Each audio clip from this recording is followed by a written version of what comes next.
चलते मुंबई, जहां अब नरेंद्र मोदी बोलने वाले हैं। तसेच महाराष्ट्रातील जनतेला संपूर्ण विश्वासाची मी विकासासाठी महाराष्ट्राची जनतेला संपूर्ण विकासाची मी जाहीर हमी देतो।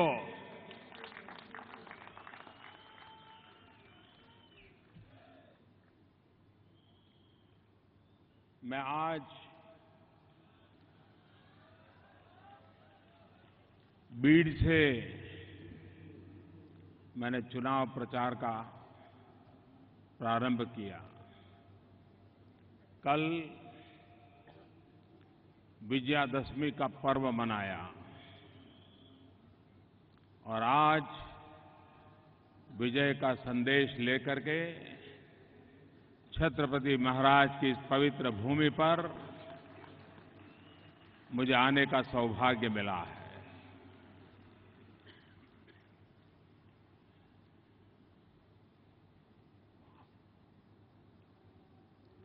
ये चुनाव असामान्य है।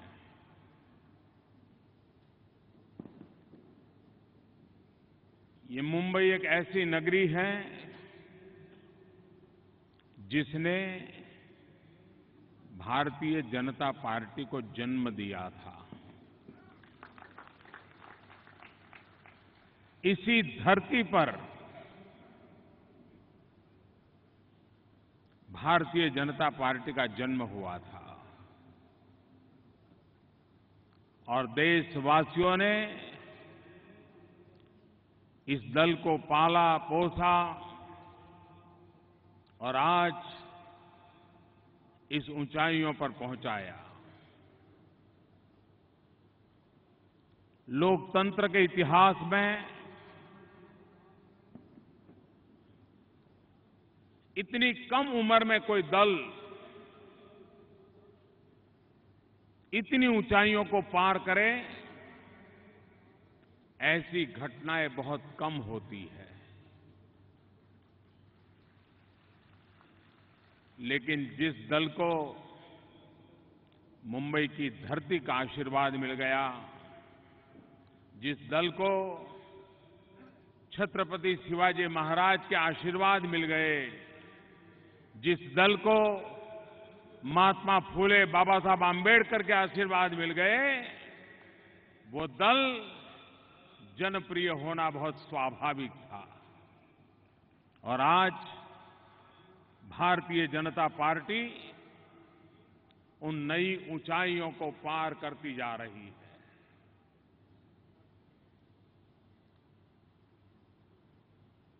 पंद्रह साल का काल छोटा नहीं होता है। इस 15 साल का थोड़ा हिसाब लगाइए। महाराष्ट्र में क्या पाया, मुंबई ने क्या पाया।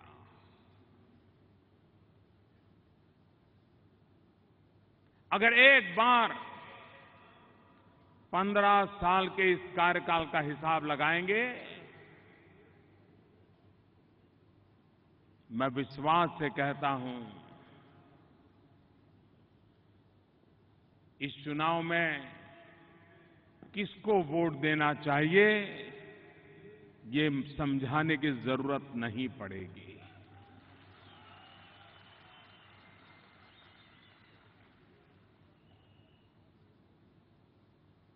हमारे कांग्रेस के मित्र, आजकल तो वहां स्पर्धा चल रही है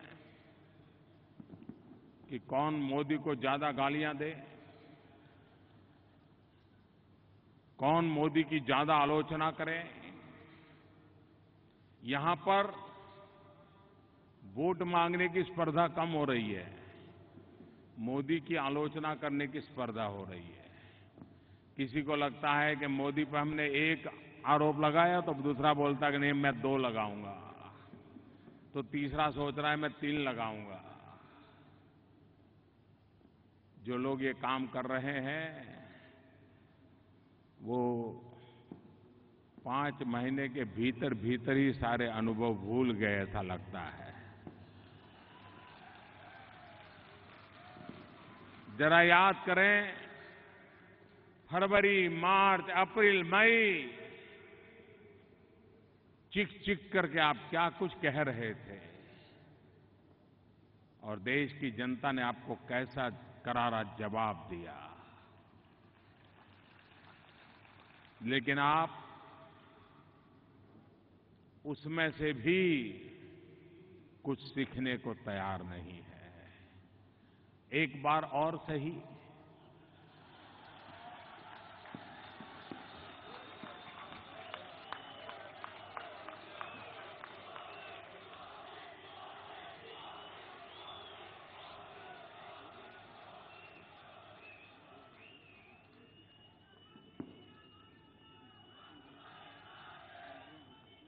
आप मुझे बताइए, प्रति वर्ष जिस राज्य में 3,700 किसान आत्महत्या करते हो और जिस राज्य के नेता केंद्र में कृषि मंत्री बनकर के बैठे हो, जिस राज्य के नेता 15 साल से महाराष्ट्र में सरकार चलाते हो, लेकिन जैसे उनका कुछ लेना देना ही नहीं। लोग मरे तो मरे, उनकी राजनीति चलती रहे। आप कल्पना कर सकते हैं, हिंदुस्तान में गत 15 वर्षों में सबसे ज्यादा आतंकवादी घटनाएं कहां घटी, सबसे ज्यादा आतंकवाद में लोग कहां मारे गए। मैं आपसे पूछ रहा हूं, कहां मारे गए,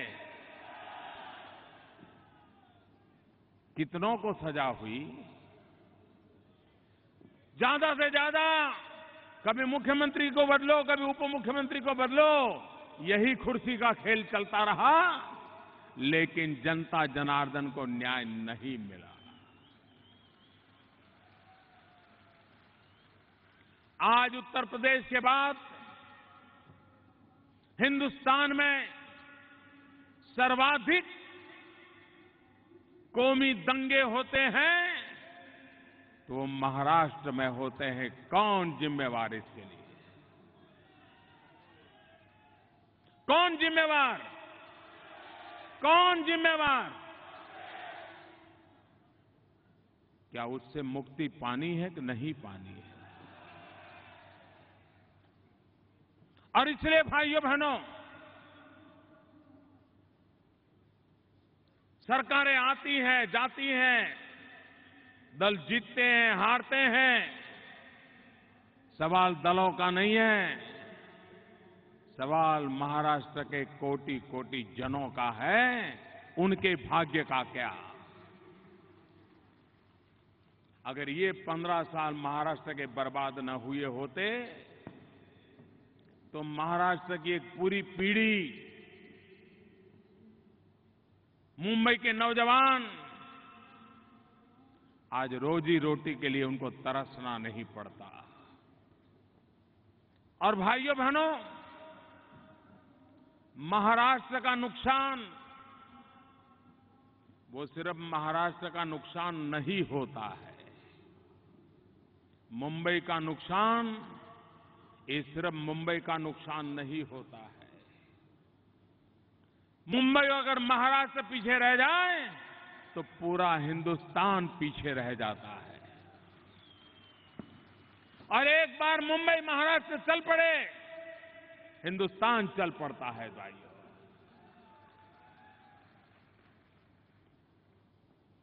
पूरे देश की अर्थतंत्र को अगर गति देनी है तो मुंबई और महाराष्ट्र जो किसी जमाने में सारे हिंदुस्तान में आर्थिक संपन्न राज्य माना जाता था, फिर से एक बार महाराष्ट्र और मुंबई को ऐसा बनाना पड़ेगा। देश का भाग्य यहीं से बदलने वाला है। देश के गरीब से गरीब की जेब भी यहीं से भरने वाली है भाई। और इसलिए हिंदुस्तान के भाग्य को बदलने के लिए भी मुंबई और महाराष्ट्र के जीवन में एक आर्थिक विकास का नया दौर, तीव्र गति से आर्थिक विकास का दौर, इसकी आवश्यकता है। भाइयों बहनों, देश बदल चुका है, पीढ़ी बदल चुकी है। 65% जनसंख्या 35 से कम आयु की है। उसके सपनों को समझने की जरूरत है, उसकी आशा आकांक्षाओं को समझने की आवश्यकता है। बहुत लड़ लिया हमने, जात पात के झगड़े बहुत कर लिया, भाषावार प्रांतवाद के भाषा झगड़े बहुत कर लिए। देश की युवा पीढ़ी विकास चाहती है, परिवर्तन चाहती है, बदलाव चाहती है। नए हिंदुस्तान के सपने उसके दिल दिमाग में भरे पड़े हैं। उसको जानना समझना ये देश के नेतृत्व का काम है। दुर्भाग्य है कि 15 साल तक जिन्होंने यहां राज किया, वे हिंदुस्तान के नौजवान की भावनाओं को पहचानने में सब विफल हो गए। मुंबई एक मिनी हिंदुस्तान है। मुंबई में होने वाली हर घटना हिंदुस्तान की हर घटना का प्रतिबिंब बन जाती है। और इसलिए मेरे भाइयों बहनों, हम सब मुंबईकर हैं। हम सब छत्रपति शिवाजी महाराज के वारिस हैं। हम बाबा साहब आंबेडकर, महात्मा फुले की प्रेरणा लेकर के समाज के लिए जीने मरने वाले लोग हैं। हमारे यहां कहा जाता है, हरि को भजे वो हरि का होई, न जात न पात, हरि को भजे सो हरि का होई। न जात न पात, भारत को भजे वो भारत का होई।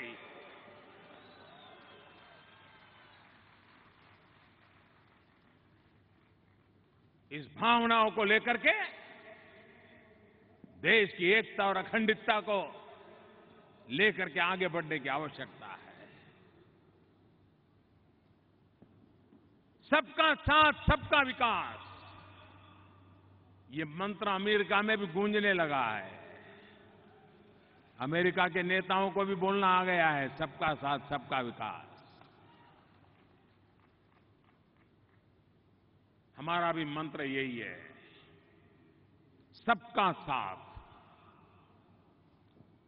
हम हर किसी को साथ लेकर के चलना चाहते हैं और विकास की नई ऊंचाइयों को पार करना चाहते हैं। और इसलिए भाइयों बहनों,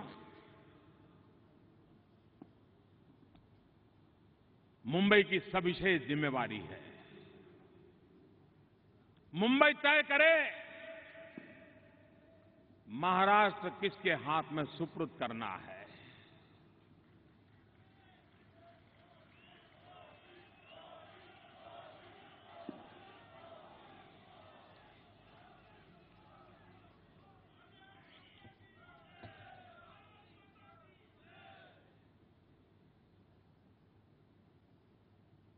भ्रष्टाचार,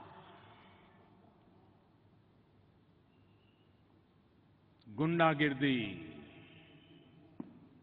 दादागिरी, न जाने क्या कुछ चल रहा है यहां। मकान खाली करवाना है, लोग मिल जाएंगे। प्लॉट कब्जा करना है, लोग मिल जाएंगे। झुग्गी झोपड़ी पर कब्जा करना है, लोग मिल जाएंगे। क्या इससे मुक्ति चाहिए कि नहीं चाहिए आपको? मुक्ति चाहिए कि नहीं चाहिए? ये झुग्गी झोपड़ी पर कब्जा बना करके बैठे हुए लोग झुग्गी झोपड़ी में जीने वाले लोगों की जिंदगी हराम कर देते हैं, उनसे हफ्ता वसूली करते हैं। क्या उससे मुक्ति चाहिए कि नहीं चाहिए? और इसलिए भाइयों बहनों, मैं आज कहने आया, देश ऐसे नहीं चल सकता। महाराष्ट्र और मुंबई की जनता को असहाय नहीं छोड़ा जा सकता है। अमिताभ बच्चन टीवी पर शो चलाते हैं, कौन बनेगा करोड़पति। वो तो टीवी पर सवाल पूछते हैं कौन बनेगा करोड़पति के लिए, लेकिन महाराष्ट्र में जो सरकार में बैठे हैं वो स्पर्धा कर रहे हैं कौन बनेगा अरबोपति।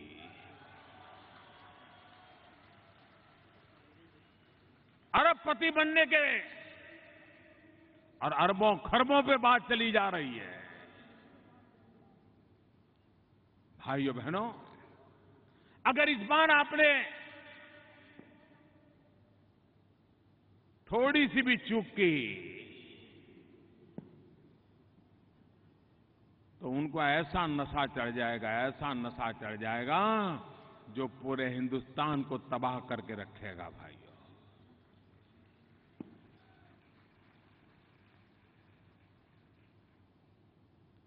आजकल कांग्रेस के मित्र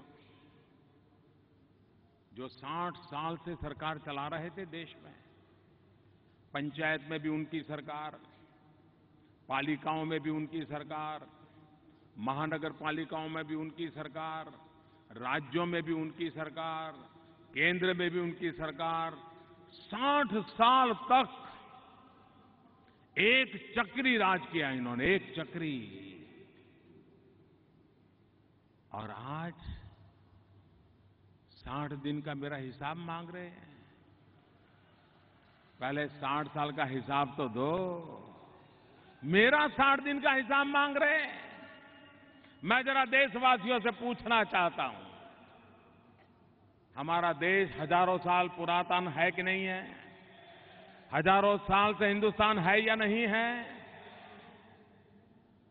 देश आजाद हुआ तब भी हिंदुस्तान था कि नहीं था? आजादी के बाद भी हिंदुस्तान है कि नहीं है? कांग्रेस के शासन में भी हिंदुस्तान था कि नहीं था? लेकिन दुनिया में हिंदुस्तान का डंका बजता था क्या? बजता था क्या? बजता था क्या?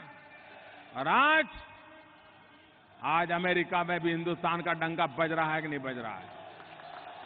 बज रहा है कि नहीं बज रहा है? कारण क्या है भाइयों? क्या कारण है?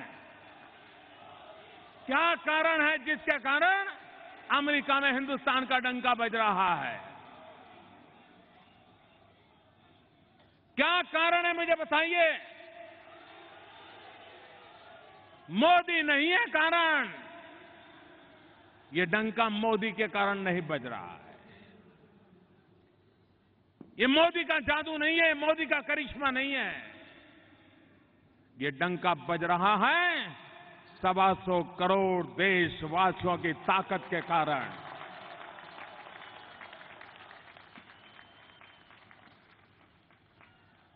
सवा सौ करोड़ देशवासियों ने पूरे विश्वास के साथ 30 साल के बाद पहली बार दिल्ली में पूर्ण बहुमत वाली सरकार बनाई। उसका नतीजा है दुनिया हिंदुस्तान को नए नजरिए से देखने लग गया है। ये करिश्मा आपका है, ये ताकत आपकी है। सारी दुनिया हिंदुस्तान हिंदुस्तान करने लग गई है। क्या ये काम 60 साल में नहीं हो सकता था क्या? क्यों नहीं हुआ? और हमसे जवाब मांग रहे हो? अरे मैं आपसे पूछता हूं, ये कैलाश मानसरोवर की यात्रा, ये मेरे आने के बाद कैलाश मानसरोवर बना क्या? हजारों साल से है कि नहीं है? यात्री जाते हैं कि नहीं जाते?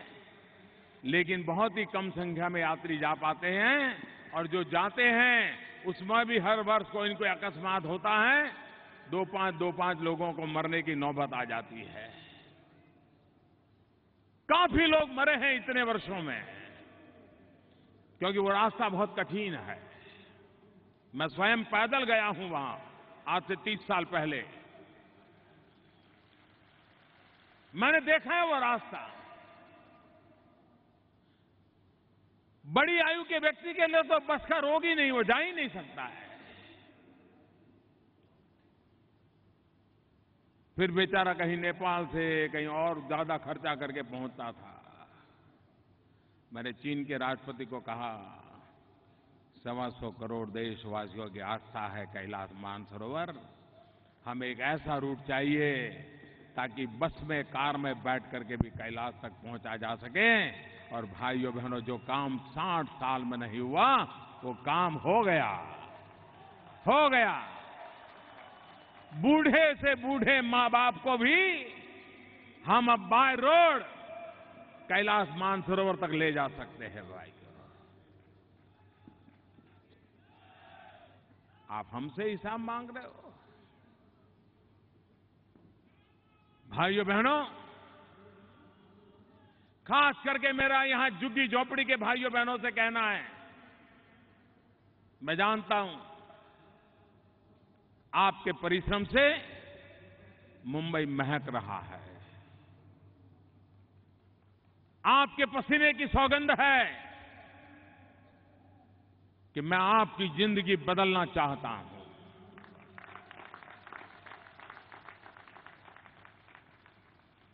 कभी कभी लोग मुझे पूछते हैं, इन दिनों ज्यादा पूछते हैं, क्योंकि वैसे तो मेरे खिलाफ और क्या कहे बेचारे, क्या आरोप लगाएं, कुछ कहने को मिलता नहीं है। और मिलता इसलिए नहीं है कि कुछ है नहीं। तो क्या कहते हैं, मोदी जी 5 महीने हो गए, कोई बड़ा विजन बताओ, बड़ा विजन,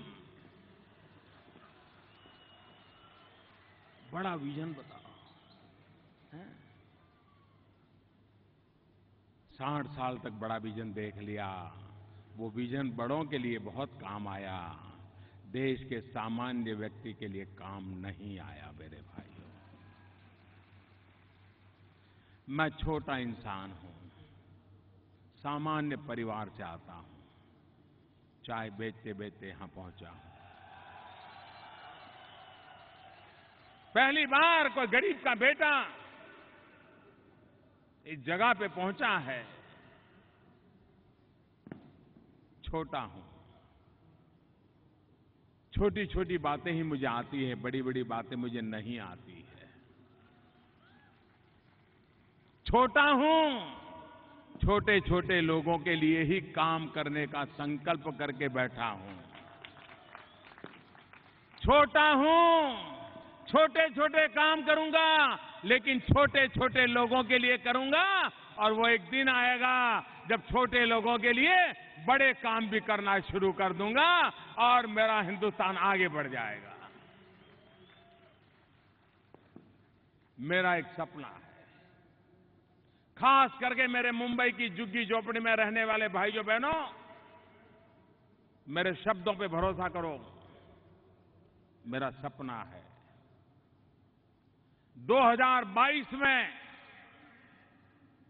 जब हिंदुस्तान आजादी के 75 साल मनाएगा, वो आजादी के 75 साल कैसे हो, उस 75वें वर्ष पे क्या हो, मेरे मन में अभी से एक डिजाइन है। 2022 की 15 अगस्त कैसी हो, 2022 की 15 अगस्त ऐसी हो कि झुग्गी झोपड़ी में रहने वाले लोगों के लिए अपना घर हो, घर में बिजली हो, पानी का कनेक्शन हो, बच्चों को पढ़ाई की व्यवस्था हो, बूढ़ों को आरोग्य के लिए नजदीक में अस्पताल हो, ये एक सपना देख करके मैं काम कर रहा हूं। हिंदुस्तान में 2022 में कोई ऐसा परिवार न हो जिसके पास रहने के लिए घर न हो, और घर भी जिसमें बिजली हो, पानी हो, शौचालय हो, ऐसा घर हो। मुझ पे भरोसा कीजिए भाइयों बहनों, मैं इन्हीं कामों के लिए निकला हुआ हूं। इन दिनों मैं सफाई के लिए बात करता हूं तो लोग ऐसे सवाल कर रहे हैं जैसे सब गंदगी मैंने की है। मैं तो हैरान हूं, जैसे मैंने कोई गुनाह कर दिया। अब तक हम सब चीजें छिपाते थे, कब तक छिपाते रहोगे? कोई बोलता नहीं होगा लेकिन दुनिया देखती है। अगर भारत को विश्व में अपनी जगह बनानी है तो दुनिया को लगना चाहिए हमारा देश विश्व के किसी भी देश से कहीं पीछे नहीं है। सफाई उसमें एक महत्वपूर्ण बात है। ये युग में वाईफाई का युग है, हाई-फाई लोगों का युग है, लेकिन मैं सफाई के युग की चिंता करता हूं। हाई-फाई हो मुझे इतराज नहीं, वाई-फाई हो मुझे इतराज नहीं, लेकिन सफाई ना हो तो मुझे इतराज है। हमें वाई-फाई भी चाहिए, हमें हाई-फाई लोग भी चाहिए, लेकिन हमें सफाई भी चाहिए। और इसलिए भाइयों बहनों, गरीब के जीवन को बदलने का सपना लेकर के मैं चला हूं। न्यू मिडिल क्लास वो बेचारा कहां जाएगा? हमारे बजट में हमने एक महत्वपूर्ण फैसला किया, लेकिन दुर्भाग्य ऐसा है वो बातें लोगों के सामने बहुत कम लाई जाती है। बहुत महत्वपूर्ण फैसला लिया जो छोटी आय वाले हैं लेकिन इनकम टैक्स के दायरे में आते हैं। हमने 3 महत्वपूर्ण निर्णय किए और उनको इतनी रियायत दी कि इनकम टैक्स भरने वाला जो मध्यम वर्गीय परिवार है उसको साल का करीब करीब 35,000 रुपये तक की बचत हुई। उसको 35,000 रुपये तक की बचत हुई। लेकिन ये कहीं आपने पढ़ा सुना नहीं होगा, बताते ही नहीं है। लेकिन जो भरने जाता है उसको पता चलता है, हाँ इन चीजों का मुझे फायदा मिला। 35,000 रुपया वर्ष का बचना एक मध्यम वर्ग के परिवार के लिए कितना महत्व होता है, इसका अंदाज उस मध्यम वर्ग के परिवार को होता है। ये निर्णय हमने किया। हमने प्रधानमंत्री जन धन योजना चलाई है। 40 साल पहले बैंकों का राष्ट्रीयकरण हुआ था, नेशनलाइजेशन हुआ था, और कहा गया था कि बैंक अमीरों की है, ये गरीबों के लिए खुलनी चाहिए, इसलिए राष्ट्रीयकरण किया जाता है। बैंकों के राष्ट्रीयकरण के 40 साल के बाद भी इस देश के आधे से अधिक परिवार ऐसे हैं जिनका बैंकों में खाता ही नहीं है। आपने भी कभी किसी बैंक के दरवाजे पर गरीब को जाते हुए नहीं देखा होगा। क्या ये बैंक धन्ना सेठों के लिए है क्या? ये बैंक अमीरों के लिए है क्या? ये बैंक माले तुजार के लोगों के लिए है क्या? ये बैंक का पैसा हिंदुस्तान के गरीबों के लिए है और गरीबों के लिए काम आना चाहिए। ये हमारा सपना है। जो काम 40 साल में आपने पूरा नहीं किया, उस काम को हम पूरा करना चाहते हैं। मैंने बैंक के लोगों को बुलाया, मैंने आह्वान किया कि हिंदुस्तान का कोई गरीब ऐसा ना हो जिसका बैंक का खाता न खुला हो। और मैं बैंक के सभी मेरे साथियों का अभिनंदन करता हूं। लाखों की तादाद में वो शनिवार हो, इतवार हो, छुट्टी नहीं लेते, काम कर रहे हैं।